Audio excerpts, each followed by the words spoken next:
আপনার ভালো দেখতে পারেন এরকম বহু লোক আছে না?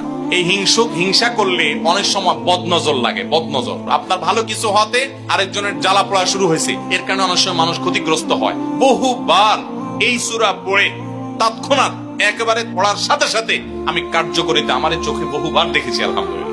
নবী সাল্লাল্লাহু আলাইহি ওয়াসাল্লাম এক সাহাবীকে বলেছেন, তুমি কি জানো আজকে রাতে যে 2টা সূরা আমার প্রতি নাজিল হয়েছে, যে আয়াতগুলো নাজিল হয়েছে, এইরকম আয়াত কোরআনে আরেকটা নাজিল হয় নাই। আমার বাসা বাচ্চার কোনো অসুবিধা হলে মাঝে মধ্যে আমার মিসেস বলতেন যে একটু দোয়া পড়ে খু দাও তো। আমি আমার মিসেসকে সাথে সাথে বলি, কেন, তুমি দিলে কি সমস্যা? অনেক সময় বাচ্চাকে নিয়ে আসেন, হুজুর একটু তাকে দোয়া পড়ে ফু দিয়ে দেন, একটু পানি পড়ে দেন। আমরা কি দোয়া পড়ি আজকে সেটা আমি আপনাদের সামনে ফ্ল্যাশ করে দিলাম, জানিয়ে দিলাম। আপনার যদি কোনো বিপদ হয়, আজকে অনেক ভাই প্রশ্নে লিখেছেন, অনেক সময় মানুষ বলে, ভাই আমার বাচ্চাটার এই সমস্যা, আমার ওই ওয়াইফের এই সমস্যা, আমার স্বামীর এই সমস্যা, আমার এই সমস্যা।